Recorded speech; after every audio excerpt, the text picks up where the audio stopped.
లేవియా కాండం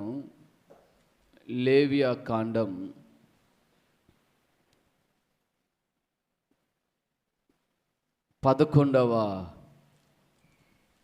అధ్యాయం. లేవియా కాండం 11వ అధ్యాయం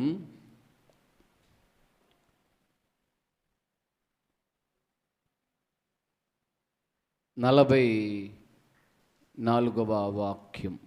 నేను మీ దేవుడనైన యెహోవాను, నేను పరిశుద్ధుడను గనుక మీరు పరిశుద్ధులై ఉండునట్లు మిమ్మును మీరు పరిశుద్ధపరచుకొనవలెను. నేల మీద ప్రాకు జీవరాశులలో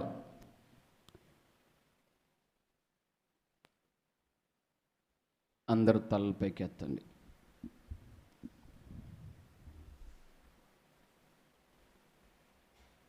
ఇక్కడ ఈ లేవియా కాండం రాసిన వ్యక్తి మోషే గారు ఏమని చెబుతున్నాడంటే, దేవుడు తనతో పలికిచ్చిన మాట, దేవుడు తనతో పలికిచ్చిన మాట తన ప్రజలైన ఇశ్రాయేలులతో దేవుడు మోషే ద్వారా పలికిస్తున్నాడు. దేవుడు ఏమని చెబుతున్నాడంటే, నేను మీ దేవుడైన యెహోవాను, నేను మీ దేవుడైన యెహోవాను, నేను పరిశుద్ధుడును గనుక మీరు కూడా పరిశుద్ధులై ఉండవలెనని ఆయన చెబుతున్నాడు.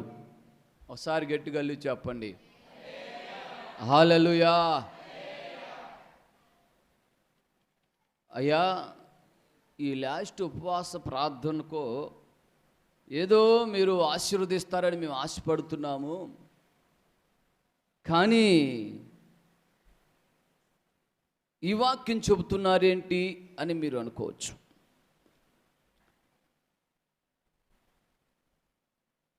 ఒక వ్యక్తి ప్రభు సన్నిధిలో వర్ధిల్లాలన్నా, ఒక వ్యక్తి అంతకంతకు ఆశీర్వదించబడాలన్నా, అతడు చేయనిదంతయు సఫలపరచబడాలన్నా, అతడు ప్రతి కార్యము సఫలపరచబడాలన్నా, వెళుతున్న ప్రతి మార్గంలో ఆయన తోడుగా ఉండాలన్నా, ఇదిగో మనం ఏం చేయాలంటే ఇదొక్కటే చేస్తే చాలు. దేవునికి స్తోత్ర, హల్లెలూయా. ఏం చేయాలి? ఆయన ఏమంటున్నాడు? నేను పరిశుద్ధుడును గనుక మీరు కూడా చెప్పండి, నోరు తెరిచి చెప్పాలి. నేను పరిశుద్ధుడును గనుక మీరు పరిశుద్ధులై ఉండాలి. మిమ్మును మీరు పరిశుద్ధపరచుకోండి, మిమ్మును మీరు పరిశుద్ధపరచుకోండి. ఎందుకు దేవుడు అలా చెబుతున్నాడు? నేను దీని గురించి ఆలోచించా. ప్రభు, నేను పరిశుద్ధుడును, మిమ్మును మీరు పరిశుద్ధపరచుకోండి. మీరు పరిశుద్ధులై, ఒకవేళ నువ్వు పరిశుద్ధంగా లేకపోతే ఇంకా నీ జీవితము దేని చేత అపవిత్రపరచబడుతున్నావు, దేని చేత నువ్వు అపవిత్రకరమైన జీవితంలో జీవిస్తున్నావు, ఏ అపవిత్రత నువ్వు పరిశుద్ధత లేకుండా నీ ఆత్మీయ జీవితాన్ని దిగజారుస్తుందో దానిని జ్ఞాపకం చేసుకొని నిన్ను నీవు దేవుని నామాన్ని బట్టి నిన్ను నీవు పరిశుద్ధపరచుకో. ఎందుకు దేవుడు చెబుతున్నాడు అలాగా? అర్థమవుతుందన్న మాట? అర్థం కావట్లేదా?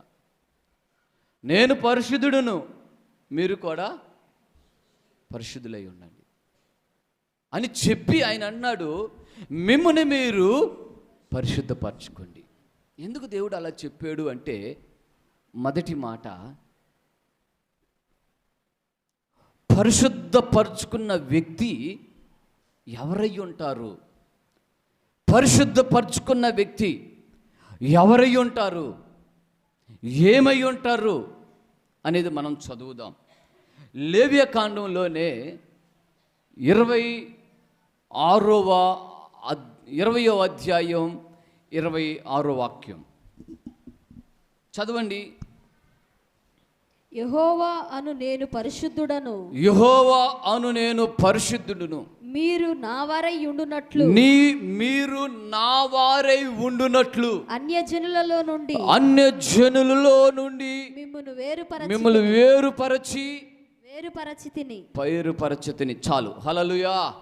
చూడండి, ఎందుకు ఆయన మిమ్మల్ని మీరు పరిశుద్ధపరచుకోండి అంటాడంటే, మీరు ఎవరై ఉన్నారో తెలుసా? ఆయన అంటున్నారు, నేను పరిశుద్ధుడును, మీరు నా వారై ఉండి నిమిత్తము. ఇప్పుడు మనం ఎవరు మనం చెప్పాలి. మనం ఎవరము? ఆయన వారము. దేవునికి స్తోత్రం కలుగును గాక. హల్లెలూయా. దేవుడు ఎందుకు మిమ్మల్ని మీరు పరిశుద్ధపరచుకోమని చెబుతున్నాడంటే, నీవు ఆయన ప్రజలవై ఉండినట్లుగా, నీవు ఆయన పేరు పిలవబడిన ప్రజలవై ఉండినట్లుగా. అందుకని అంటున్నాడు ఆయన, నేను పరిశుద్ధుడనే ఉన్నాను, మీరును పరిశుద్ధపరచుకోండి. ఎందుకయ్యా నేను పరిశుద్ధుడు కాబట్టి మీరు నా వారై ఉండాలంటే, మీరు నా పేరు పెట్టబడిన జనులుగా ఉండాలంటే, మీరు నా రక్తంలో కడగబడిన పరిశుద్ధ సముఖముగా ఉండాలంటే, మీరు పరిశుద్ధుల స్వాస్థ్యాన్ని అనుభవించాలంటే, పరిశుద్ధుల గుంపులో మీరు కూడా పాలి భాగస్తులు అవ్వాలంటే మీరు ఆయన వారై ఉండాలి. హల్లెలూయా, హల్లెలూయా. ఆయన వారై ఉండాలి, ఆయన ప్రజలై ఉండాలి. అందుకనే దేవుడు చెబుతున్న మాట, నేను పరిశుద్ధుడును, మీరు కూడా పరిశుద్ధులుగా ఉండినట్లు మిమ్మల్ని మీరు పరిశుద్ధపరచుకోండి. ఎందుకు పరిశుద్ధపరచుకోవాలంటే, మీరు దేవుని వారై ఉండాలి. ఇప్పుడు మీరు ఎవరయ్యానంటే ఏం చెప్తారు? మీరు ఎవరు అని అడిగితే ఏం చెప్తారు? మేము పలానా వాళ్ళ ఇంటి వాళ్ళమండి, పలానా వాళ్ళ ఇల్లు. మీ ఇంటి పేరు ఏంటి అంటే ఏం చెబుతారు?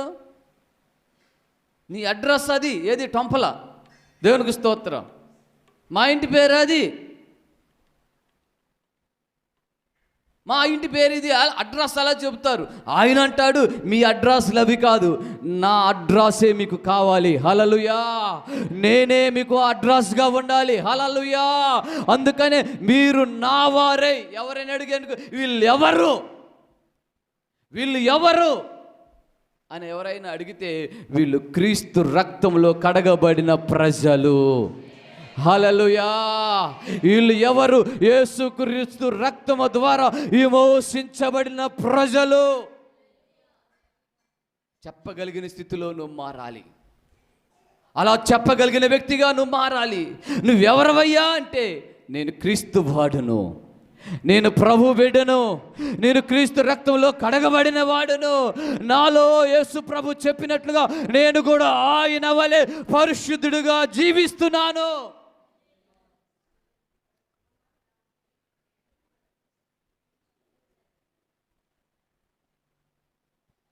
కొంచెం సిస్టర్స్ కొంచెం ముందుకు సర్దుకోండి. వెనకాల కూర్చున్న వాళ్ళకి కొంచెం ఇబ్బంది పడుతున్నారు. Praise the lord. Hallelujah, hallelujah. దైవమా స్తోత్రం, స్తోత్రం, స్తోత్రం, స్తోత్రం, స్తోత్రం, స్తోత్రం. Praise the lord, praise the lord, praise the lord, praise the lord. చాలా అలాగ ఉండండి, ఎదురు ఉండేవాళ్ళు. ఇప్పుడు లైన్లో కూర్చోండి. ఎలా పడితే అలాగ సంతలో కూర్చున్నట్టు కూర్చోకూడదు. క్రమంగా లైన్ ఉండాలి. మన లైన్ మనకి. Praise the lord. హల్లెలూయా. చిన్నమ్ముడు కుర్చీలో కూర్చోపో, కుర్చీలో కూర్చో, కింద కూర్చోలేపో.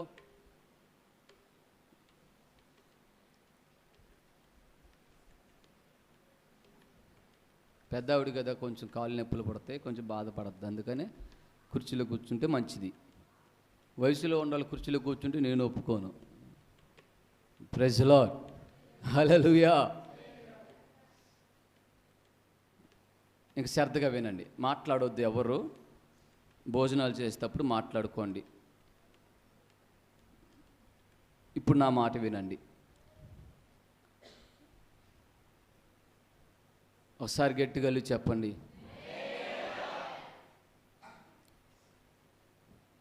7 దినాలు ఏమీ లేకుండా ఉన్న వాళ్ళకి కేకలేస్తున్నాం. నాలాగా మీరు కేకలేయాలి. హల్లెలూయా. 7 దినాలు వీళ్ళకి అస్సలు లేదు. వాళ్ళ సిస్టర్స్ మంచి ఉద్యోగంగా ఉన్నారు. బెదర్స్ ఎవరు చెప్పట్లా.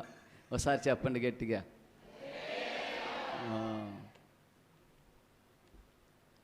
దేవుడు ఎందుకు మనలను పరిశుద్ధులుగా ఉండమన్నాడు అంటే, మనము ఎవరి వారమై ఉన్నాము?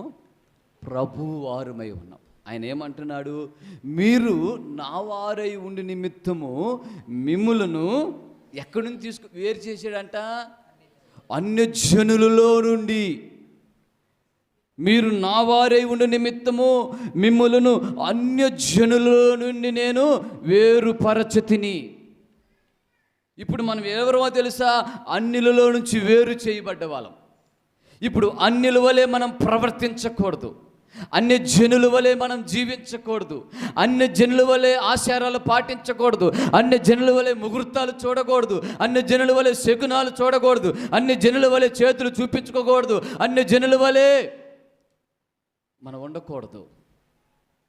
ఎందుకు అంటే మనం ఎవరమై ఉన్నామని ప్రభు అంటున్నాడంటే, మిమ్మల్ని మీరు పరిశుద్ధపరచుకోండి. ఎందుకు పరిశుద్ధపరచుకోండి అంటే, పూర్వం ఉన్న జీవితాలు, పూర్వం ఉన్న ఆ యొక్క పరిస్థితులు, పూర్వం ఉన్న క్రమాలు, పూర్వం ఉన్న పద్ధతులు అవి మరలా మీ జీవితంలో కనబడకుండా మీరు ఎవరైనా వీరు ఎవరంటే వీరు నావారు. హల్లెలూయా.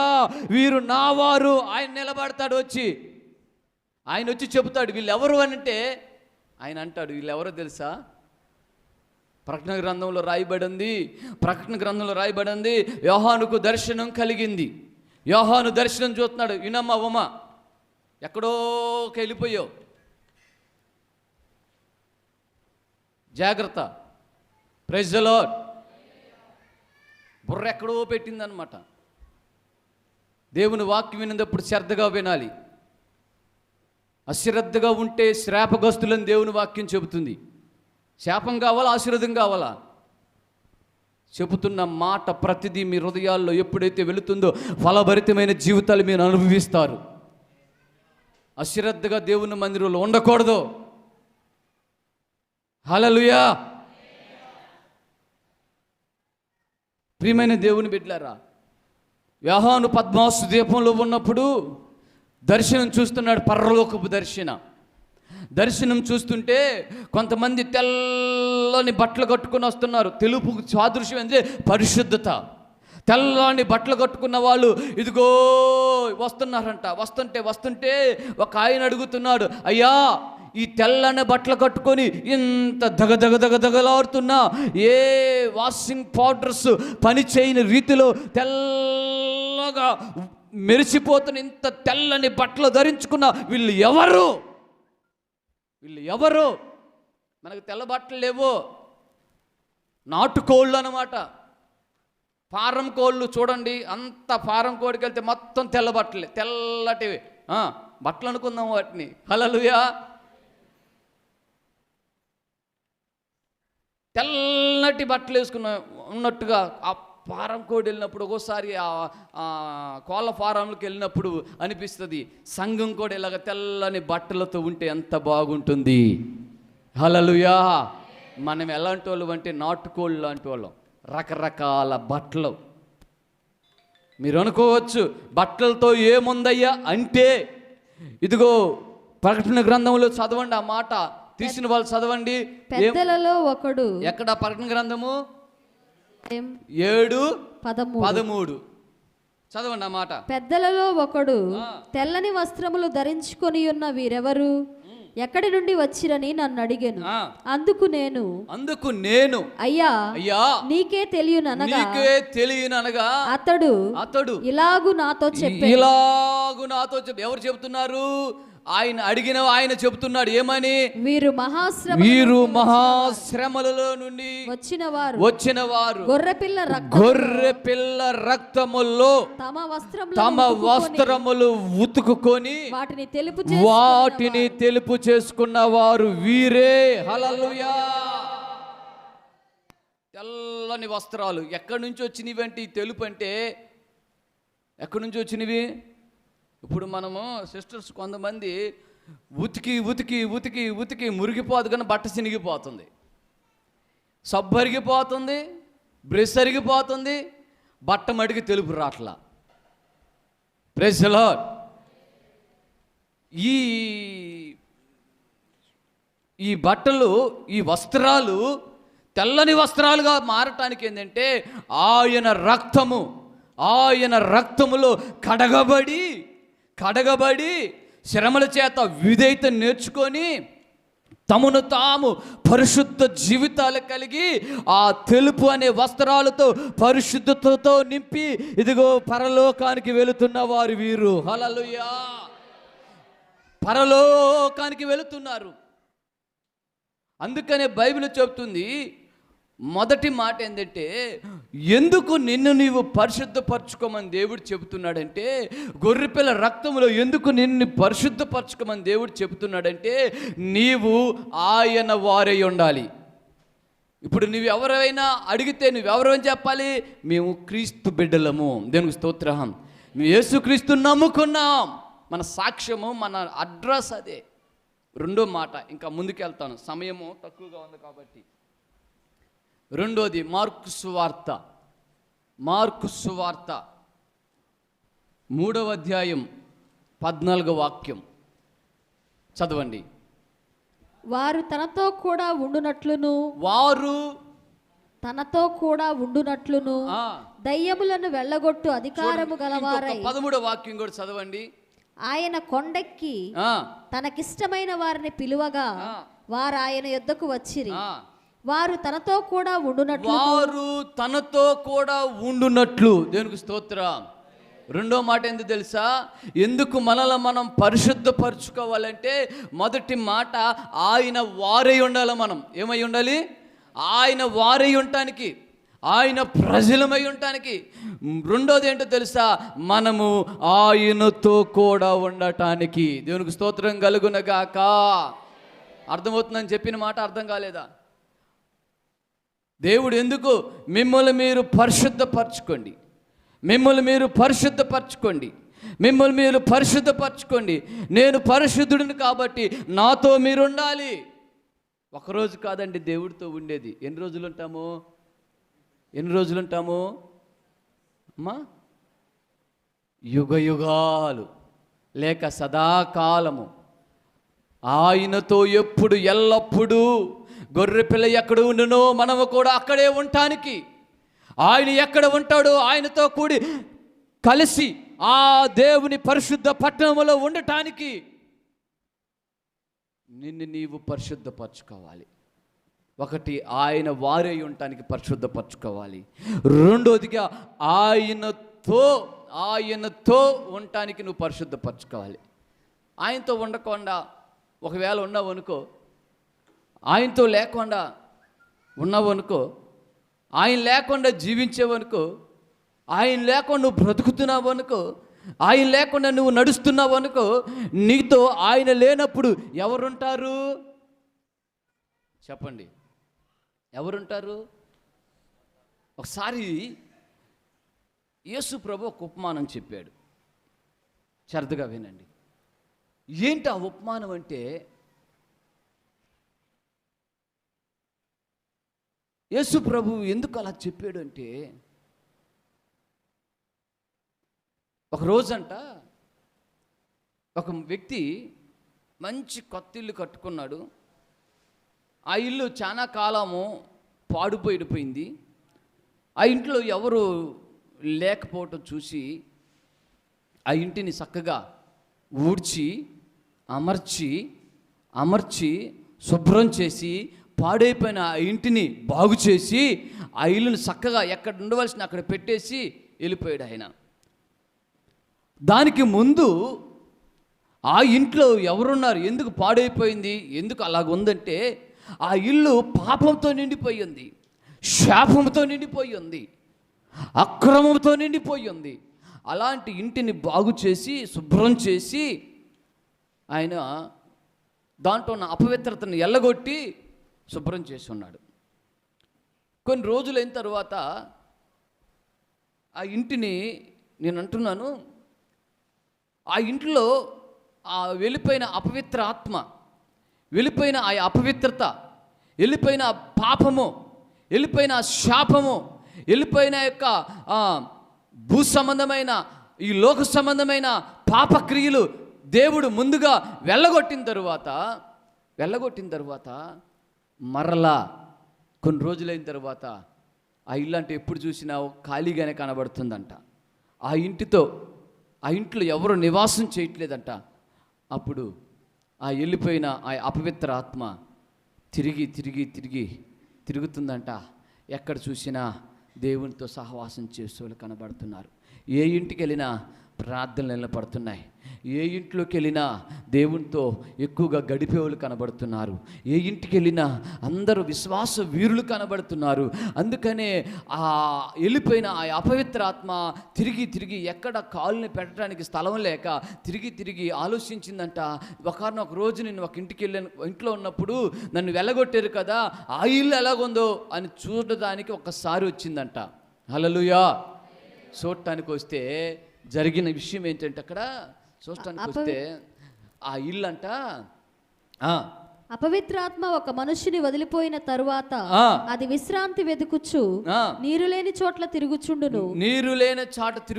విశ్రాంతి దొరకనందున నేను వదిలి వచ్చిన నా ఇంటికి ఆ ఒక ఇల్లు అంటే ఒక వ్యక్తియే ఒక ఇల్లుగా మార్చింది అపవిత్రాత్మ. ఆ ఇంటిలోనికి మరలా తిరిగి వస్తే ఆ ఇంటిలో వెళ్ళుదును అనుకొని వచ్చి ఆ ఇంట ఎవరు లేరు. చూడండి, ఇప్పుడు బాగా వినండి. ఆ ఇంట్లో ఎవరు లేరంటే ఆ ఇంటి వారు ఎవరితో సహవాసం లేదని అర్థం. హల్లెలూయా. ఎవరితో సహవాసం లేదు. ఆ ఇల్లు ఒంటరిగా కనబడుతుంది. ఆయన ఏమంటున్నాడు? నాతో ఉండునట్లుగా, అమ్మా రమా విను, నాతో ఉండునట్లుగా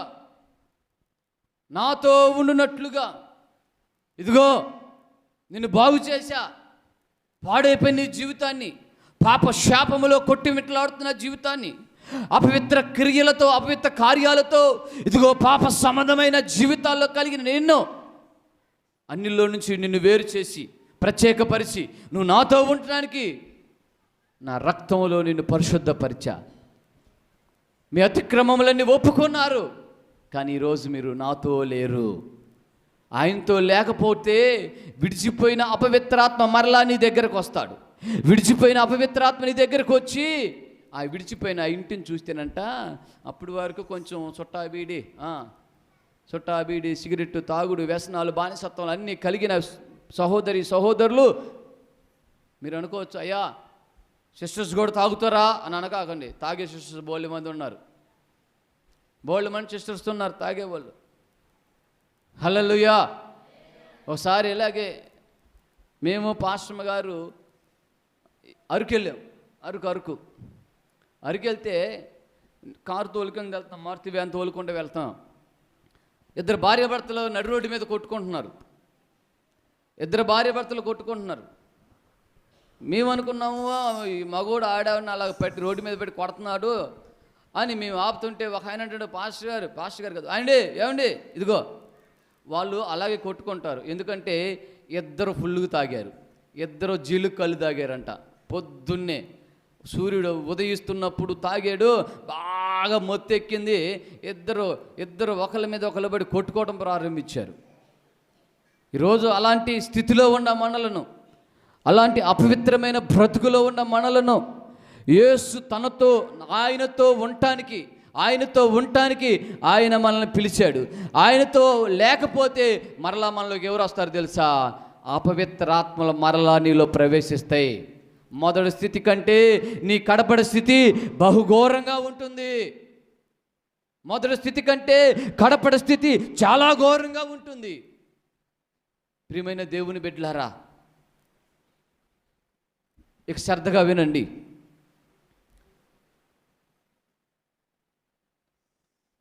ఇశ్రాయేలు ప్రజల్లో దేవుని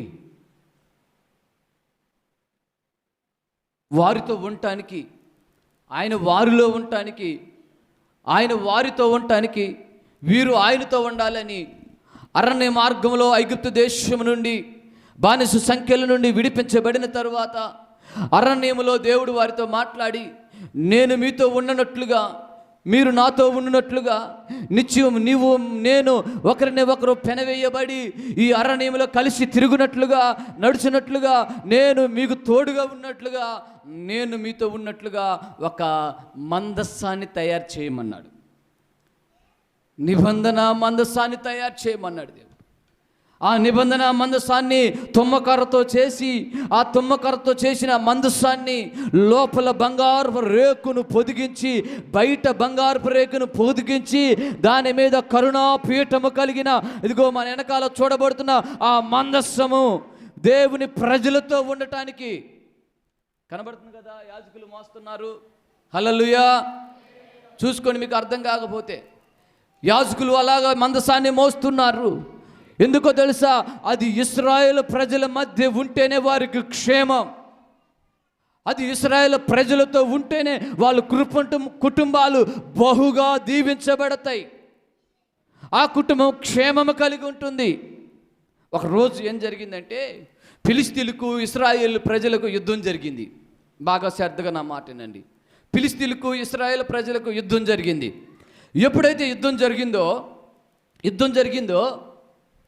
ఫిలిస్తీన్లు ఇశ్రాయేల్ను ఓడించి ఇశ్రాయేల్ ప్రజల దగ్గర ఉన్న నిబంధన మందసపు పెట్టెను తీసుకొని వెళ్ళారు. అరణ్యంలో గుడారంలో ఉన్నప్పుడు దేవుడు అతి పరిశుద్ధ స్థలంలో ఉన్న నిబంధన మందస్సు పెట్టెలో నుండి ప్రతిరోజు ప్రతిదినము ఆయన మహిమ ఆ యొక్క ప్రత్యక్ష గుడారం మీద దిగి వచ్చినప్పుడు ఆ మందస్సు పెట్టెలో నుండి దేవుని వాక్కు ఇశ్రాయేల్ ప్రజలతో మాట్లాడుతూ ఉండేది. ప్రతిరోజు దేవుడు మాట్లాడేవాడు. ఆనాడు ఆదాము అవ్వలతో ఏదోను వనలతో ఎలా మాట్లాడాడో, ఇదిగో ఇశ్రాయేల్ ప్రజలు అరణ్యములో ఉన్నప్పుడు దేవుని వాక్కు మందస్సములో నుండి మాట్లాడుతూ ఉండేవాడు దేవుడు. ఏ రోజైతే ఫిలిస్తీన్లకి ఇశ్రాయేలుకి యుద్ధం జరిగిందో, ఎప్పుడైతే యుద్ధం ఏర్పడి ఇశ్రాయేల్ ప్రజలు ఓడిపోయారో, ఇశ్రాయేల్ దగ్గర నుండి ఫిలిస్తీన్లు నిబంధన మందస్సాన్ని తీసుకొని వెళ్ళిపోయారు. ఫిలిస్తీన్లు ఎప్పుడైతే మందస్సాన్ని తీసుకొని వెళ్ళిపోయారో, ఇదిగో నా ప్రియమైన దేవుని బిడ్డారా, ఇదిగో వార్త వినబడుతుంది దైవజనుడైన ఏలీకి. ఏమని వినబడుతుందో తెలుసా? అయ్యా, దేవుని మందస్సము పెట్టెను ఇశ్రాయేల్ ప్రజలలో నుండి, దేవుని ప్రజలలో నుండి ఇదిగో ఫిలిస్తీన్లు తీసుకొని వెళ్ళిపోయారు అన్న మాట వినిన వెంటనే ఏలీ నడువిరిగి చచ్చిపోయాడు అక్కడే. ఏలీ ఇద్దరు కుమారులు ఓప్ని ఫినెహాసులు ఇద్దరు ఆ యుద్ధంలో వారితో గెలవలేక వాళ్ళు చచ్చిపోయారు. ఏలీ కోడలు గర్భవతి ఉంది. ఆవిడ కేకలు వేస్తుంది, బిడ్డను కని కేకలు వేస్తుంది. ఏమిటో తెలుసా? ఆ బిడ్డను కని ఆ బిడ్డకు ఏమని పేరు పెడుతూ కేక వేస్తుందో చూడండి. సమూయేలు గ్రంథం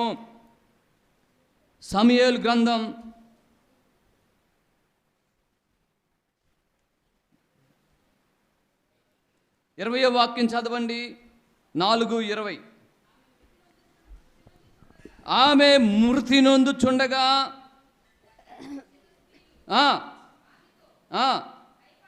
భయపడవద్దు,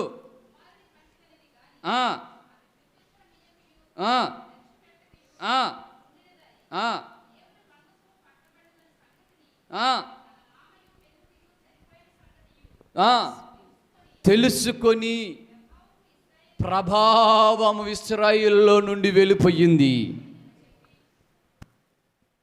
ప్రభావము ఇశ్రాయేలు నుంచి వెళ్ళిపోయిందని చెప్పి ఆ బిడ్డకు ఇకాబోతు అని పేరు పెట్టింది. ప్రభావం పోయింది. ఎందుకు? నీలో ఉన్న ప్రభావం బయటికి వెళ్ళిపోయింది. ఇదివరకు నువ్వు ఎంత ప్రభావం కలిగిన సహోదరుడిగా, ప్రభావం కలిగిన సహోదరిగా, మహిమతో నింపబడిన సహోదరుడుగా, ఆత్మపూర్ణుడుగా ఉన్న సహోదరుడుగా, ఆత్మపూర్ణాలుగా ఉన్న సహోదరిగా ఉన్న నీవు ఈరోజు ఎందుకు నీలో నుండి ఆ ప్రభావము బయటికి వెళ్ళిపోయింది? నీలో నుండి ఎందుకు దేవుని మందస్సము ఇదిగో శత్రువులు తీసుకొని వెళ్ళిపోయారు? నీతో ఉండవలసిన దేవుడు, ఆయనతో ఉండవలసిన నీవు ఆయనలో నుండి ఎందుకు వేరు చేయబడ్డావు? ఎందుకు అలాగయింది? ఎందుకు అలాగుంటున్నాం? మనలో పరిశుద్ధతను కోల్పోతున్నాం. మనలో పరిశుద్ధతను కోల్పోతున్నాం. పరిశుద్ధతకు దూరంగా ఉంటున్నాం. మన జీవితం ఇంకా పరిశుద్ధపరచబడట్లేదు అర్థం. ఎప్పుడైతే నీలో ఆ పరిశుద్ధతను కోల్పోతావో, ఎప్పుడైతే ఆ పరిశుద్ధత నీకు దూరం అవుతుందో, ప్రియమైన దేవుని బిడ్డలారా, పాపం ఎప్పుడైతే నీలో ఎంటర్ అవుతుందో, పాపం ఎప్పుడైతే నీ జీవితంలోనికి వస్తుందో, పాపం ఎప్పుడైతే దేవుని ప్రజల్లోకి వచ్చిందో, పాపం ఎప్పుడైతే దేవుని ప్రజల జీవితాలకు ప్రవేశించిందో, దేవుని మహిమ నిన్ను విడిచి వెళ్ళిపోతుంది. ఆయన ప్రభావం ఇశ్రాయేలును విడిచిపోయింది. ఆయన ప్రభావం ఇశ్రాయేలును విడిచిపోయింది. హల్లెలూయా, హల్లెలూయా, హల్లెలూయా. ఎందుకయ్యా నాలో దేవుని ప్రభావం పోవటానికి కారణం ఏంటి? ఎందుకయ్యా నాలో దేవుని ప్రభావం పోవటానికి కారణం ఏంటి? మనలో పరిశుద్ధత కనపడట్లా దేవునికి. మనలో మన దగ్గర ఆయన ఉండటానికి ఇష్టపడట్లా. మనతో ఆయన ఉండటానికి ఇష్టపడట్లా. పేరుకు మాత్రం క్రైస్తవులుగా ఉంటూ ఇచ్చల విడువైన జీవితాలు చేస్తూ, పాప సంబంధమైన జీవితాలు చేస్తూ ఇంకా మనం అలాగే బ్రతుకుతున్నామేమో. అసూయ, మత్సరము, కుళ్ళు, తిరుగుబాటు, వ్యతిరేకత, సనుగుడు, ఘనతలు, గొప్పలు, గర్వము, ఇవన్నీ మనలో ఉంటే దేవుని మహిమ మన దగ్గర ఉండలేదు. హల్లెలూయా, హల్లెలూయా. ఆయన సన్నిధి మనలో ఉండలేదు. ఆయన మనతో ఉండలేడు. ఆయన మనతో ఉండాలంటే, ఆయన మనలో ఆయన ఉండాలంటే నువ్వు పరిశుద్ధపరచుకోవాలి. ఇశ్రాయేలు పేరుకైతే క్రైస్తవులని చెప్పుకుంటున్నారు కానీ, పేరుకే క్రైస్తవులుగా పిలిపించుకుంటున్నారు కానీ, నామకార్థమైన జీవితం చేస్తూ బ్రతుకులు మార్చుకోకుండా ఇక ఎప్పుడు అదే జీవితం కలుగుతూ అదే పరిస్థితులు అనుభవిస్తున్నారు. కాబట్టి ఫిలిష్తీయులు వచ్చి ఇశ్రాయేలును యుద్ధం చేసి దొరికినట్టు చంపి, వాళ్ళకు ఆధారమైన దేవుడు, వాళ్ళకు నిలయమైన దేవుడు, అదిగో వాళ్ళని నడిపిస్తున్న దేవుడు, వాళ్ళని రక్షిస్తున్న దేవుడు, వాళ్ళని ఆడుకున్న దేవుడిని, ఆ దేవుని మందస్సాన్ని ఇశ్రాయేలు ప్రజలను తీసుకుని వెళ్ళి ఇప్పుడు ఏమైందో తెలుసా? అన్ని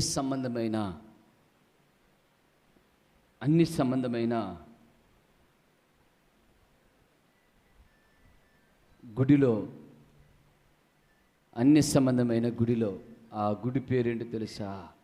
5వ అధ్యాయం మనం చూస్తే, ఫిలిష్తీయులు దేవుని మందస్సమును పట్టుకొని ఎబెనేజరు నుండి ఇంతవరకు సహాయం చేసిన దేవుని యొద్ద నుండి అష్టోదునకు తీసుకొని వెళ్ళి దాగోను గుడిలో దాగోను ఎదుట. చూడండి, అందుకని ఆయన అంటాడు, మీ నిమిత్తమే అన్యుల మధ్య నా నామము దూషించబడుతుంది.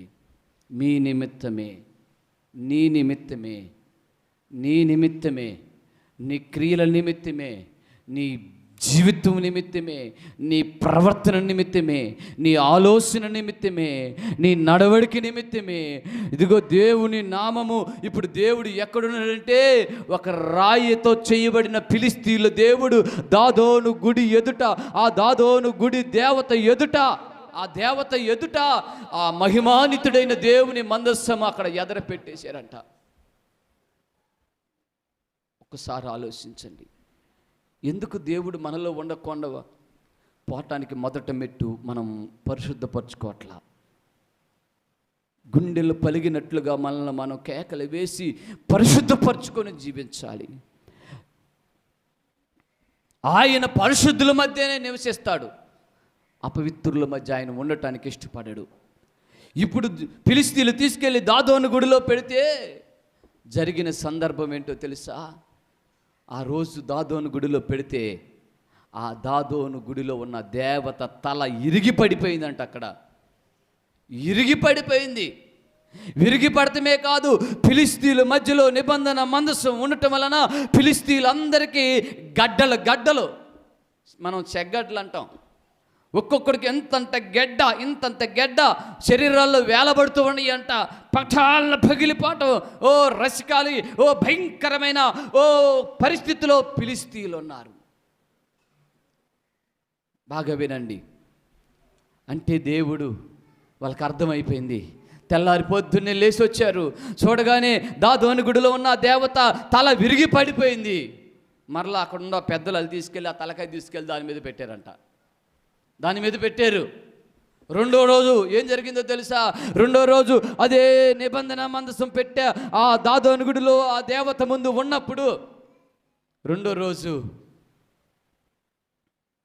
రోజు ఆ మెడ ఎరగటమే కాదు, చేతులు కూడా ఇరిగిపోయినాయి అంట. మొండె మాత్రమే ఉందంట. ఇక ఫిలిష్తీయులకు భయం వేసింది.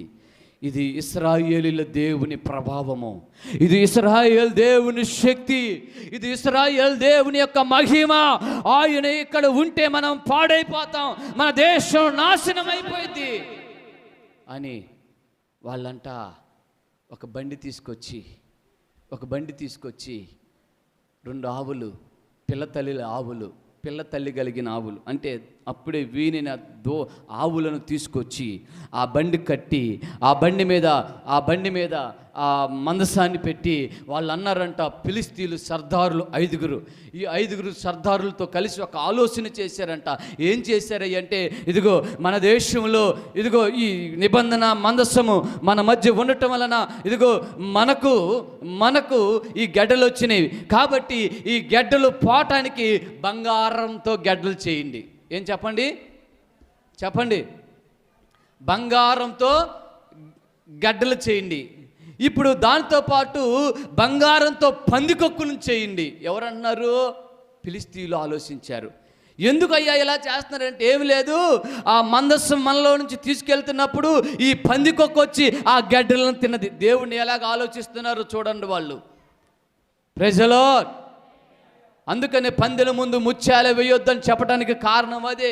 వాక్యం ఎరగక వాక్యం లేకుండా ఉన్నవారు అలాగే చేస్తారు. వాక్యం వాళ్ళ హృదయంలో లేకపోతే, వాక్యం వారి జీవితాల్లో లేకపోతే వారి జీవితాలు పందికొక్కుల్లాగానే కనబడతారు, తిండికే బతుకుతారు. Praise the lord. పందికొక్కని ఎందుకు పిలిచారు చెప్పండి? అంత గడ్డ తిన్నా కూడా దానికి తృప్తి ఉండదు. బంగారపు గడ్డలు తీసుకొచ్చి, బంగారు పందికొక్కుని తీసుకొచ్చి ఒక పెట్టెలో పెట్టి, ఒక చిన్న పెట్టె, ఆ నిబంధన పెట్టె ఎలాగుందో అలాగే ఒక పెట్టెలో పెట్టి ఆ బండి మీద పెట్టి తోలుకుంటూ బండి ఒక్కటే వెళ్ళిపోతుందంట. ఆ ఆవులన్నీ, ఆ 2 ఆవులు ఇదిగో మనం అంటాం కదా బాలింతని, అలాంటి ఆవులు ఇదిగో పచ్చి శరీరంతో ఆ బండిని మోసుకుంటూ, దేవుడు నిజంగా ఆ ఆవుల్ని ఏమీ చేయలేదంట. దేవునికి స్తోత్రం కలుగునుగాక. ఆ బండి మీద వెళ్ళిన తరువాత ఒక యెహోషువ పొలంలోకి వచ్చి ఆగిందంట. ఎక్కడికి వచ్చి ఆగింది చెప్పండి. యెహోషువ పొలం దగ్గరకు వచ్చి అక్కడ రాయబడిన మాట ఏంటంటే, బండి బెత్షెమెషు వాడైన యెహోషువ యొక్క పొలములోనికి వచ్చి అక్కడున్న ఒక పెద్ద రాయి దగ్గర ఆగిందంట. అప్పుడు ఆగిన తర్వాత దాన్ని తీసి ఆ బెత్షెమెషు వారు ఆ మందసాన్ని తీసి ఆ రాయి మీద పెట్టి ఆ పక్కన ఉన్న చిన్న పెట్టిని కూడా తీసి పక్కన పెట్టాడంట. బాగా వినండి నా మాట, శ్రద్ధగా తలపైకెట్టి వినండి. కుమారిమ్మ తలవెత్తు. ఉపవాస ప్రార్థన లేదు, ఏమీ లేదు. బ్రతుకులు ఎప్పుడు జీవితాలు ఆశీర్వాదాలు వస్తాయి. విను, వాక్యం విను.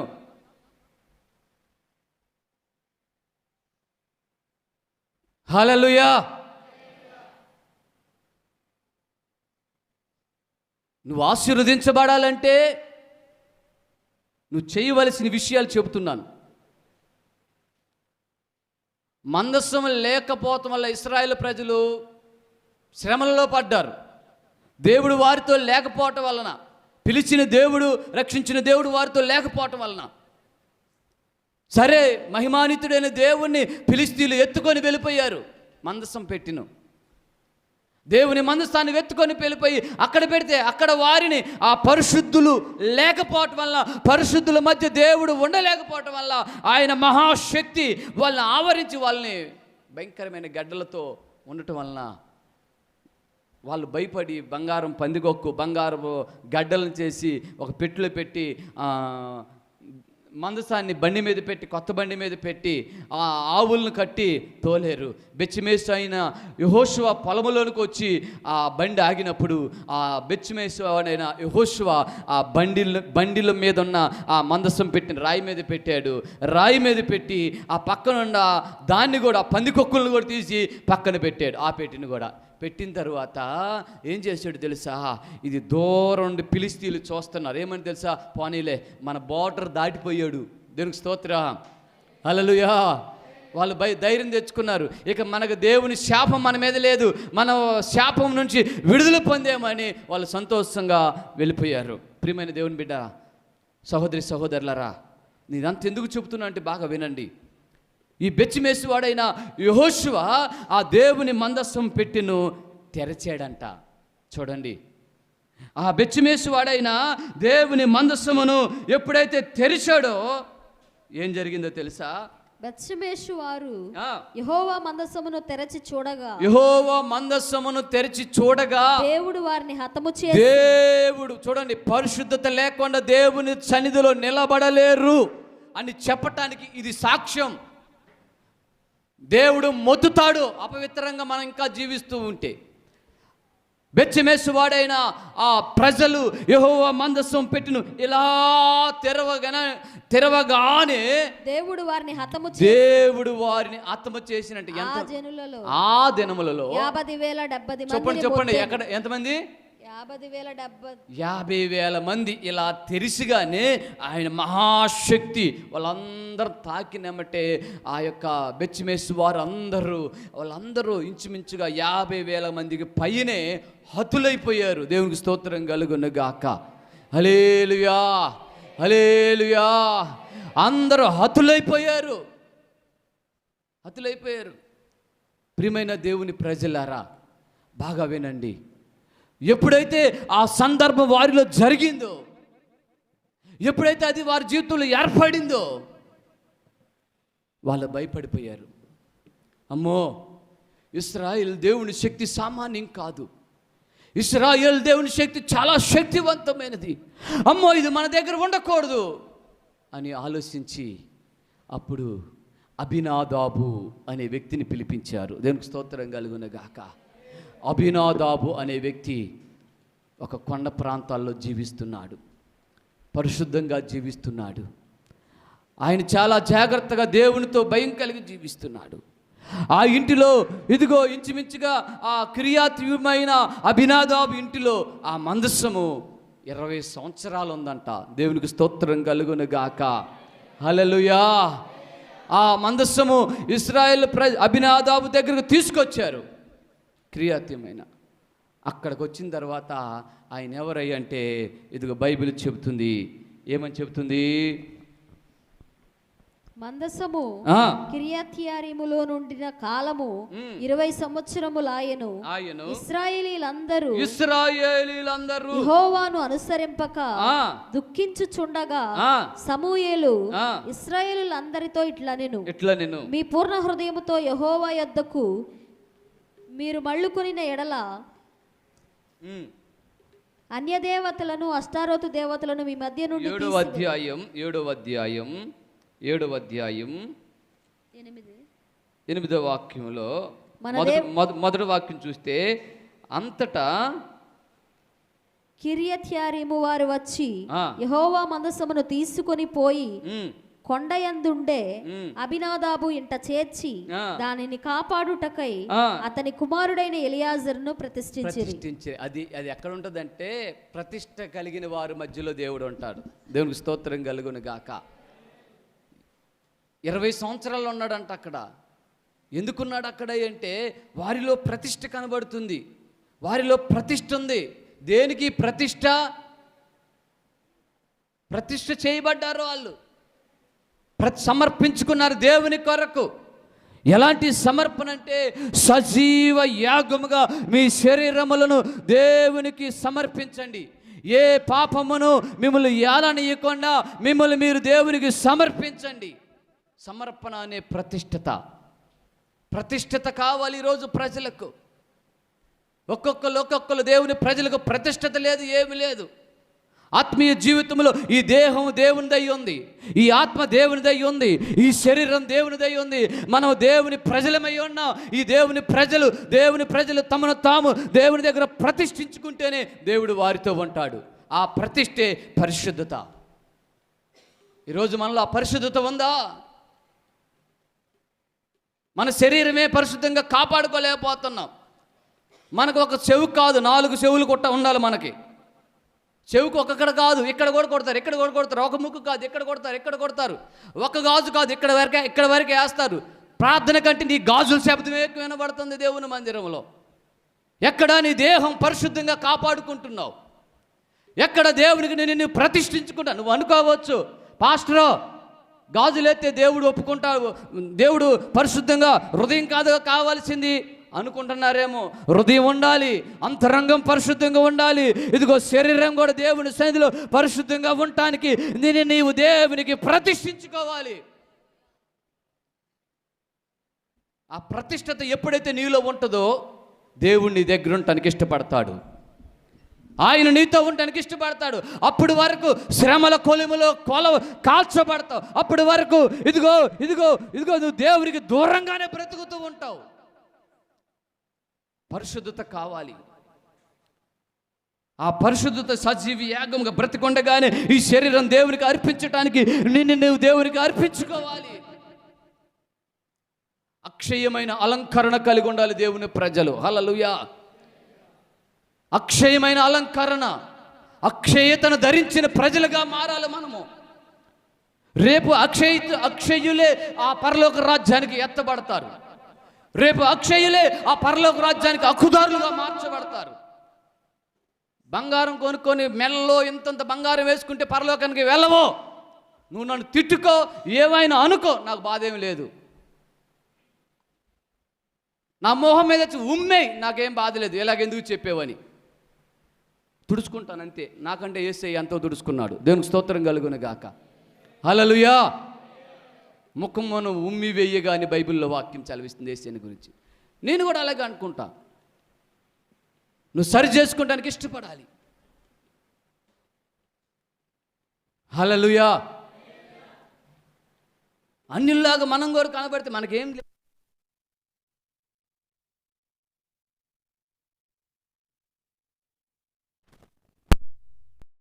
మనలో ఏమి మార్పు లేదు. మరి సమర్పణ జీవితం ఏముంది మనలో? ఆ మనస్సు ఉండటానికి ఇదిగో అక్కడ రాయబడిన మాట ఏంటంటే ఆ మనస్సు ఉండటానికి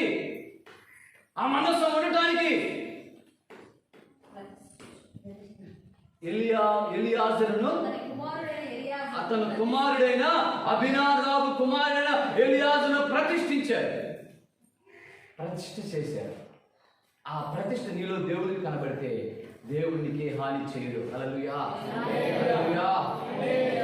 అబినాదాబు ఇంట్లో 20 సంవత్సరాలు ఉన్న తర్వాత దావీదు ఆలోచించాడంట. ఏమని? ఈరోజు మన జీవితాల్లో ఎందుకు కష్టాలు వస్తున్నాయి, ఎందుకు ఇబ్బందులు వస్తున్నాయి, ఎందుకు మన జీవితంలో అపజయాలు ఎదురవుతున్నాయి, ఎందుకు మనం అనుకున్నాయి మన జీవితంలో సఫలం కావట్లేదు, ఏంటి కారణం? వినాలి. ముచ్చట్లాడుకునే సమయం కాదు ఇది. హల్లెలూయా. పిల్లలు కూడా అలానే కొంచెం చెప్తుంటే పెద్దవాళ్ళు అవుతున్నారు. హల్లెలూయా. చెప్పండి గట్టిగా. దేవుని మందిరం ఇది. దావీదు ఆలోచించాడు. ఏమని ఆలోచించాడు? అయ్యో, దేవుని మందస్సం అక్కడ ఉంది, మన దగ్గర లేదు, మన దగ్గర ఉండటం మంచిదని ఆ ఇశ్రాయేలు పెద్దలలో కొంతమందిని పిలిచి వాళ్ళందరితో మాట్లాడి దావీదు దేవుని మందస్సాన్ని తీసుకుని బయలుదేరాడు. యాజకులను తీసుకున్నాడు, యాజకులను పట్టుకున్నాడు, ఒక కొత్త బండి కట్టాడు, ఇద్దరు మనుషుల్ని బండి మీద ఎక్కించారు. ఆ మందసాన్ని తీసుకొస్తానికి అభినాదాబు ఇంటికి వెళ్ళి అక్కడ బండిని తీసుకొని ఆ బండి మీద మందసాన్ని ఎక్కించుకొని వస్తున్నారు. ఇప్పుడు బండితో వస్తున్నారు మందసం మీద. ఆ మందసం వెనకాల ఇదిగో దావీదు పాటలు పాడుతున్నారు, అందరూ పాటలు పాడుతున్నారు. ఇదిగో పాటలతో ఇదిగో దేవుణ్ణి ఆరాధించుకుంటూ ఆ మందసం వస్తుంది, మందసం వస్తుంది. ఇశ్రాయేలు ప్రజలు అందరూ అనుకున్నారు, ఇక దేవుని మందసం మన దగ్గరికి వచ్చేస్తుంది. హల్లెలూయా. ఇక మన బాధలన్నీ పోయినవి, మన కష్టాలన్నీ పోయినవి అని కేకలు వేసుకుంటూ వస్తున్నారు. తంబూర చేత పెట్టుకొని సితార వాయించుకుంటూ వాయిస్తూ పాటలు పాడేవాళ్ళు పాటలు పాడుకుంటూ ఆ మందసాన్ని ఊరేగించుకుంటూ వస్తున్నారు. వస్తూ ఉండగా ఒక కళ్ళం దగ్గర ఎద్దులు కాలు జారి ఇలా బండి ఇలాగందంట. బండి ఎప్పుడైతే ఇలాగందో ఆ బండి తోలుతున్న వ్యక్తి వెంటనే చేయి చాపి ఆ మందసాన్ని పట్టుకున్నాడంట. అక్కడికి చచ్చిపోయాడంట. ముట్టుకున్న వెంటనే చచ్చిపోయాడు. అభినాదాబు ఇంట్లో ఉన్నవారు బాగానే బ్రతికారు. ఆ మందసాన్ని తీసుకొని వస్తుండగా దాన్ని పడిపోతుందేమని పట్టుకున్నవాడు చచ్చిపోయాడు. కారణం ఏంటి? పరిశుద్ధులే దగ్గరే ఆయన ఉండగలడు.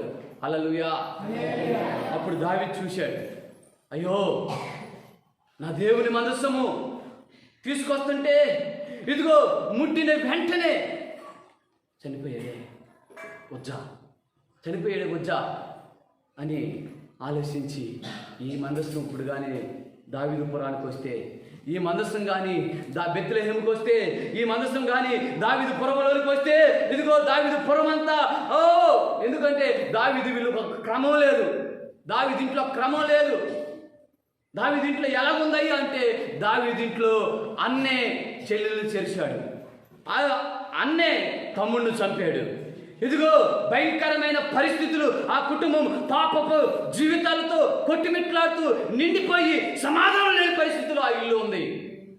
దావీదుకు అర్థమైంది, ఈ మందస్సము మా పురానికి వస్తే, ఈ మందస్సము మా దగ్గరకు వస్తే, ఈ మందస్సము మా మధ్య ఉంటే ఇక మా కుటుంబం పతనమైపోయింది. భయపడిపోయాడు దావీదు. మా దేశం, మా పురం అంతా కాల్చబడుతుంది. భయపడిపోయాడు దావీదు. భయపడిపోయి ఇప్పుడు ఆ మందస్సాన్ని వెళుతూ మార్గ మధ్యలో ఒక పరిశుద్ధుడు కనపడ్డాడు. హల్లెలూయా చెప్పండి గట్టిగా. హల్లెలూయా. మార్గ మధ్యలో పరిశుద్ధుడు కనపడ్డాడు.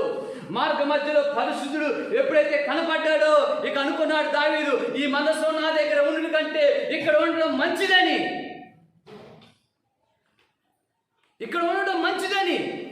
తీసుకెళ్ళి ఆ ఇంట్లో పెట్టారంట.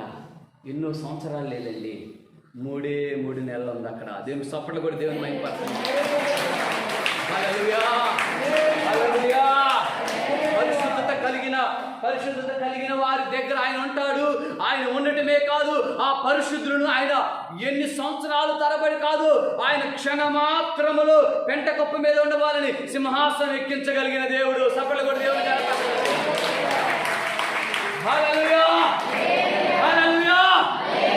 ఇక్కడ దావీదు తీసుకెళ్ళడానికి భయపడ్డాడు, కానీ ఓబేదేదోము ఇంట్లోనికి వచ్చింది ఆ మందస్సం. ఓబేదేదోము ఇంట్లోనికి తీసుకొచ్చి పెట్టారు. ఎప్పుడైతే ఆ మందస్సం ఓబేదేదోము ఇంట్లో 3 నెలలు ఉందో దేవుని వాక్యం చదివిస్తుంది.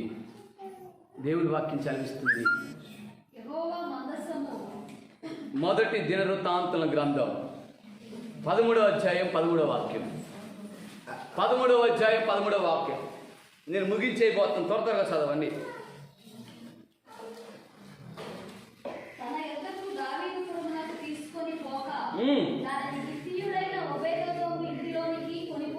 తన యొద్దకు దావీదుపురమునకు తీసుకొని పోక దానిని హిత్తీయుడైన ఓబేదేదోము ఓబేదేదోము ఇంటిలోనికి కొనిపోయెను.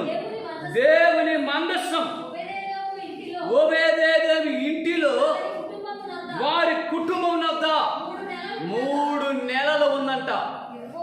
యెహోవా ఓబేదేదోము ఇంటి వారిని అతని సొత్తంతటిని ఆశీర్వదించెను. హల్లెలూయా, హల్లెలూయా. దేవుడు ఎవరితో ఉంటాడు, ఎవరిని ఆశీర్వదిస్తాడు అంటే పరిశుద్ధులను ఆశీర్వదిస్తాడు, పరిశుద్ధులతో ఉంటాడు, పరిశుద్ధులను హెచ్చిస్తాడు. నీ ఇంటిని, నీ సొత్తును ఆయన ఆశీర్వదించగలిగిన దేవుడు. ఫిలిస్తీన్లను ఆశీర్వదించలా, ఇశ్రాయేలు దగ్గర ఆయన ఉండలా,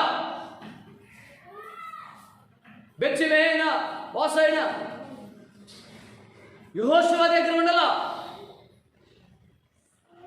ఓబేదేదోము దగ్గర 3 నెలలే ఉన్నాడు. ఆయన హెచ్చిస్తే ఒక క్షణము చాలు, కానీ నీ పరిశుద్ధత ఆయనకు కావాలి. హల్లెలూయా. ఆ పరిశుద్ధతను బట్టి ఓబేదేదోములో ఆయన ఉండగలిగాడు. ఓబేదేదోము ఇంట్లో ఉండి ఈరోజు ఓబేదేదోము చిన్న పారపని తీసుకొని పట్టుకొని పొలానికి వెళ్తున్నాడు. ఓబేదేదోము కారులో వెళ్తున్నాడు. దావీదు చూస్తున్నాడు. ఓబేదేదోము 1 సెంటు కూడా లేనోడు, ఇప్పుడు ఎకరాలు కలిగి భూమి కనబడుతుంది. దావీదు చూస్తున్నాడు. ఏంటి దావీదు ఓబేదేదోము ఎంతగా ఆశీర్వదించబడతానికి కారణం ఏంటి అంటే మందస్సము పెట్టి అక్కడ ఉండటం వలన. హల్లెలూయా, హల్లెలూయా. దేవుడు వారితో ఉండటం వలన ఇప్పుడు దావీదుకి ఆశ కలిగింది, ఆయన నాతో కూడా ఉండాలి. చూడండి, అలా ఆలోచించాడు. 15వ అధ్యాయము దినవృత్తాంతం 15వ అధ్యాయం 25వ వాక్యంలో చూడండి.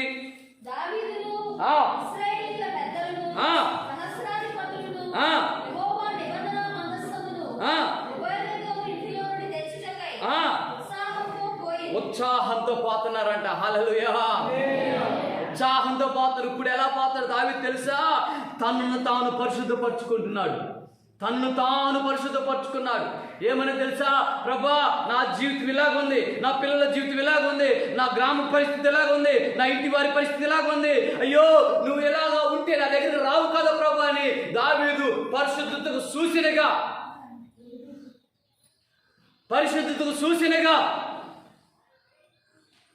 ఎపోదు అనే తెల్లని బట్ట కట్టుకున్నాడంట. హల్లెలూయా. ఎపోదు అని తెల్లని బట్ట కట్టుకున్నాడు. ఎపోదని తెల్లని బట్ట కట్టుకొని ఇప్పుడు పెద్దలందరినీ పిలిపించి అన్నాడు, ఇదిగో దేవుని మందసం ఓబేదేదోము ఇంట్లోంచి తీసుకొద్దాం రండి. అప్పుడు 7 కోడెలను 7 గొర్రె పొట్టేళ్లను తీసుకున్నాడు. హల్లెలూయా. 7 కోడెలను 7 గొర్రె పొట్టేళ్లను తీసుకొని ఇప్పుడు బల్లర్పించి దావీదును మందసం మోయు లేవీలందరూ ఇప్పుడు పాటలు పనికి విచారణకర్తలే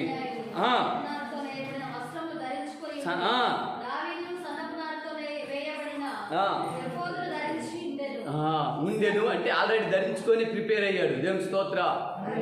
హల్లెలూయా. బాగా గుర్తుపెట్టుకోండి, నువ్వు దీవించబడాలంటే, నీ ఇల్లు ఆశీర్వదించబడాలంటే, నీ కుటుంబము నానాటికి వర్ధిల్లాలంటే, నువ్వు అనేకులకు దీవెనకరంగా మారాలంటే, అనేకులకు యోసేపు వలె పరిశుద్ధంగా ఉండటానికి ఇష్టపడు. అనేకులకు నువ్వు మార్గదర్శులుగా ఉండాలంటే నీ జీవితాన్ని ఇదే మాట, నేను పరిశుద్ధుడును, మీరు పరిశుద్ధులైన. మీరు పరిశుద్ధులుగా ఉంటే మీరు నా వారై ఉంటారు, నేను మీతో ఉంటాను. హల్లెలూయా. ఆయన ఉంటే ఓబేదేదోమును ఆశీర్వదించినట్లు ఆశీర్వదిస్తాడు. వీళ్ళందరినీ ఆశీర్వదించబడడానికి కారణం, పరిశుద్ధత లేదు. ఈరోజు నువ్వు ఎందుకు ఆ పేదరికాన్ని అనుభవిస్తున్నావు? ఎందుకు ఇంకా ఆ సమస్యల వలయంలో చిక్కుకొని ఉన్నావు? ఎందుకు ఇంకా అప్పుల వలయంలో చిక్కుకొని ఉన్నావు? బయటికి ఎందుకు రాలేకపోతున్నావు? దేవుడు నిన్ను చూస్తున్నాడు, నీలో పరిశుద్ధత ఉందా లేదా? దేవుడు నిన్ను చూస్తున్నాడు, నీలో పరిశుద్ధత కనబడుతుందా లేదని. నీలో పరిశుద్ధత కనపడలేదు కాబట్టి ఆయన నీ దగ్గర ఉండట్లా, పరిశుద్ధుల దగ్గర ఉంటున్నాడు ఆయన. హల్లెలూయా, హల్లెలూయా. పరిశుద్ధుల దగ్గర ఉంటున్నాడు ఆయన. ఈరోజు నువ్వు కూడా దావీదు వలె నేను కూడా పరిశుద్ధుడై ఉండాలి అని నువ్వు కూడా పరిశుద్ధత ధరించుకుంటే, పరిశుద్ధత కలిగి జీవితానికి ఇష్టపడితే, ఈరోజు మరలా ఆయన దగ్గర రావడానికి ఇష్టపడుతున్నాడు. అందరూ లేచి నిలబడండి, అందరూ లేచి నిలబడండి. అందరు లేచిన కానీ ఒక్క నిమిషం చిన్న ప్రార్థన చేసుకోండి. హల్లెలూయా, హల్లెలూయా, హల్లెలూయా. నా మాటలు మీకు అర్థమైతే, నేను చెప్పిన మాట మీకు వినబడితే, నేను చెప్పింది నిజమే మీకు అనిపిస్తే మీ మనస్సాక్షిని ఒప్పింప చేసుకోండి. మీ మనస్సాక్షిని ఒప్పింప చేసుకోండి. ఇశ్రాయేలు మధ్యలో ఉండకుండా ప్రభావం పోయింది. ఫిలిస్తీన్ల మధ్యలో ఉండలేదు ఆయన. యెహోషువ బెచ్చమైన వాడైన యెహోషువ దగ్గర దేవుని మందసం ఉండలేదు. ఓబేదేదోము ఇంట్లో ఉండగలిగాడు ఆయన. ఓబేదేదోము ఇంటిని ఆశీర్వదిస్తున్నాడు. నాయన ప్రవీణ ప్రార్థన చేయి, తర్వాత నవ్వచ్చు.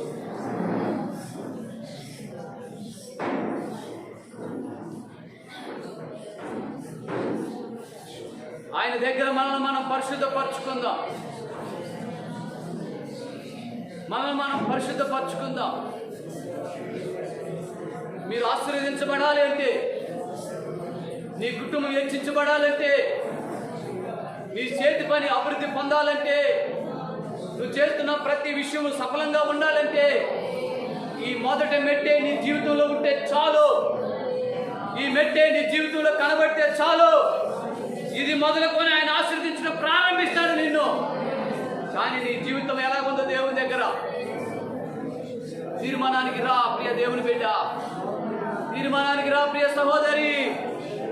అమ్మా, దైవజనుడిగా మీ కాపరిగా ఇదిగో మిమ్మల్ని బతిమాలుచున్నాను. మిమ్మల్ని మీరు తీర్మానం చేసుకోండి. మిమ్మల్ని మీరు సరి చేసుకోండి. మిమ్మల్ని మీరు దేవుడికి అప్పగించుకోండి.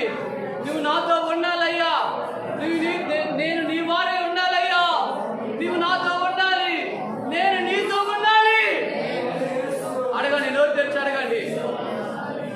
వెళ్ళిపోకూడదు ఆయన నిన్ను విడిచి, వెళ్ళిపోకూడదు ఆయన నిన్ను విడిచి, వెళ్ళిపోకూడదు ఆయన నిన్ను విడిచి, వెళ్ళిపోకూడదు ఆయన నిన్ను విడిచి. నిన్ను విడిచి ఆయన వెళ్ళకూడదు.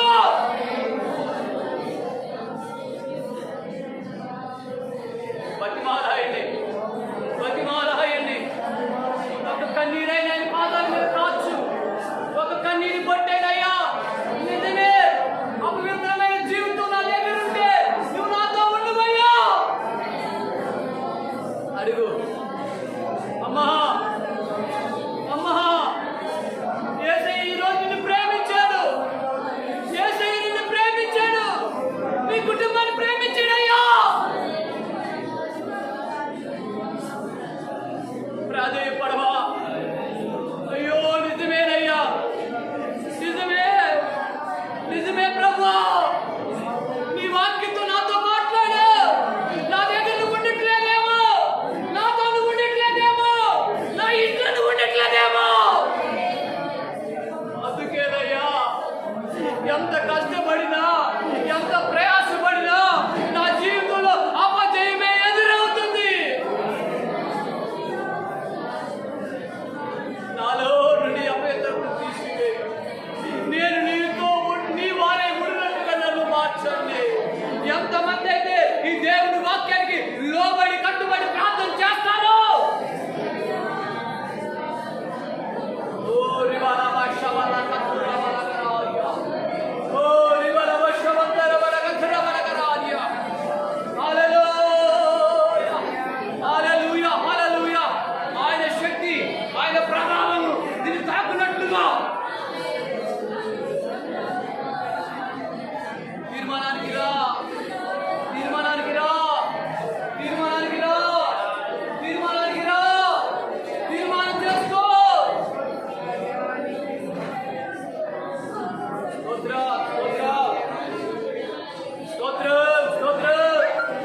నీ కన్నీరు ఆయన పాదాలు తడపాలి.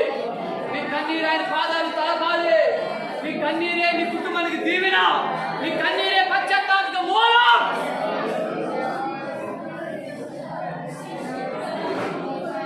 మాట చేత కానీ, క్రియ చేత కానీ, దేని విషయంలో నీ జీవితాన్ని పరిశుద్ధపరచుకున్నట్టు ఇష్టపడితే,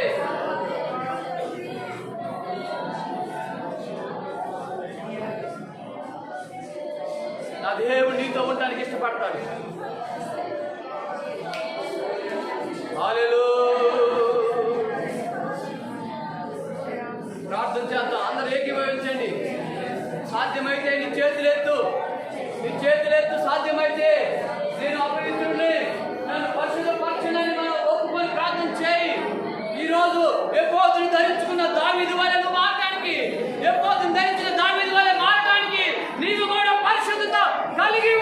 యుద్ధానికి సిద్ధపడు. మంచి అవకాశం దేవుడు ఇచ్చాడు నీకు. మంచి అవకాశం ప్రభు ఇచ్చాడు నీకు. సోదరుడా, నా ప్రియ సహోదరి, యేసయ్య నీకు మంచి అవకాశం ఇచ్చాడు. దాన్ని సద్వినియోగం చేసుకో. ఆయన నీతో ఉండాలి, ఆయనలో నువ్వు ఉండాలి.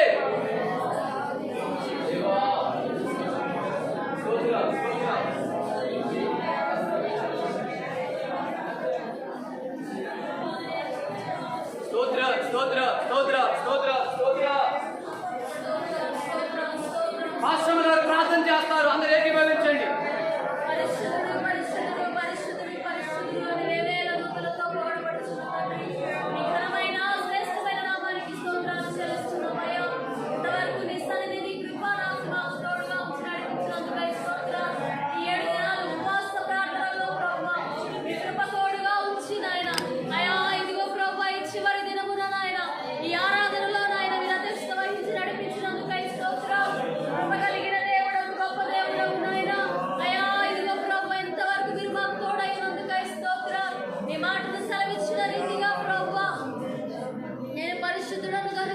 మీరు పరిశుద్ధులై ఉండడానికి నాయన మీ మాటలు సెలవిస్తుండగా దేవానికి స్తోత్రాలు చెల్లిస్తున్నామయ్యా. నిన్ను అంగీకరించిన మేము ప్రభువా అయ్యా ఇదిగో ఇంకా కడగబడ్డామో లేదు నాయన పరిశీలన చేసుకుని నాయన అయ్యా నీ బిడ్డలుగా నీ ప్రజలుగా నాయన నీ వారిగా మేము ఉన్నట్లుగా ప్రభువా సహాయం దయచేయండి నాయన. అందు నిమిత్తమే అన్ని జిల్లాలో నుంచి వేరుపరిచావయ్యా. దేవా మీకు స్తోత్రాలు చెల్లిస్తున్నాం రాజా. నమ్మదగిన దేవా మీ నామానికి మహిమ చెల్లిస్తున్నాం అయ్యా. కృప చూపించండి, సహాయం దయచేయండి నాయన. నీకు ఇష్టలుగా ప్రభువా అయ్యా ఇదిగో మార్పు చెందినట్లు సహాయం దయచేయండి ప్రభువా. కృప చూపించండి నాయన. అయ్యా ఇదిగో మందస్సము ఎవరి ఇంటిలోనైతే ఉందో ప్రభువా వారు ఏ రీతిగా ఆశీర్వదించబడ్డారో మేము చూసి ఉన్నాం నాయన. అయ్యా ఇదిగో ప్రభువా దేవా మందస్సం మా ఇంట్లో ప్రభువా మా జీవితాలలో నాయన ఆశీర్వాదకరంగా ఉండాలంటే ప్రభువా అయ్యా పరిశుద్ధపరచుకోమని మీరు మాట్లాడారు నాయన. ప్రతిష్ఠించుకోమని మాట్లాడారు ప్రభువా. వింటున్నామేమో తండ్రి, విడిచిపెడుతున్నామేమోనయ్యా. విని విడిచిపెట్టే వారిగా కాకుండా ప్రభువా అయ్యా ఇదిగో దాన్ని అనుసరించి నడుచుకునే వారిగా మీరు మార్చమని అడుగుతున్నామయ్యా. దేవా ఒక తీర్మానం కలిగి నాయన అయ్యా సరి చేసుకొని నీ సన్నిధిలో పశ్చాత్తాపడుతున్న బిడ్డలను బలపరచండి అయ్యా. ఇదిగో కృప చూపించండి. ఈ నెలంతా నీ కాపుదల ఉంచండి స్వామి. నీకు స్తోత్రాలు. మీ సహాయం దయచేయండి. అన్ని విషయాల్లో మీరు మాకు తోడై ఉన్నందుకై స్తోత్రాలు. ఇక పరిశుద్ధపరచండి, శుద్ధి చేయండి నాయన. ఏ విషయాల్లో లోటుపాట్లు లేకుండా ప్రభువా అయ్యా ఇదిగో ఈ బలలో పాల్గొనటకు మీ సహాయం దయచేయండి. యోగ్యమైన ప్రవర్తన ఆయన అయ్యా ముందు కొనసాగునట్టుగా మీ సహాయం దయచేయండి. కృప దయచేయండి స్వామి. నీకు స్తోత్రాలు. ఎంతవరకు మీరు మాకు తోడై ఉన్నందుకై స్తోత్రాలు చెల్లిస్తున్నాం. ఇక జరగబో కార్యక్రమం అంతటిని మీ చేతులకు అప్పగిస్తూ మీ నామానికి మహిమకరంగా మీరు జరిగించినందుకై స్తోత్రాలు చెల్లిస్తూ మీ నామానికే మహిమ ఘనత ప్రభావాలను ఆరోపిస్తూ యేసు క్రీస్తు పరిశుద్ధ నామములో అడిగి వేడుకొనుచున్నాము తండ్రి. మన తండ్రి అయిన దేవుని ప్రేమ, మన ప్రభు అయిన యేసు క్రీస్తు కృప, పరిశుద్ధాత్మ దేవుని సన్నిధి సహవాసం, వాక్యానికి కట్టుబడి సరి చేసుకొని పరిశుద్ధపరచుకున్న ప్రతి ఒక్కొక్కరిని ప్రభు ఆశీర్వదించి ఆయన రాకడకై సిద్ధపరచునుగాక.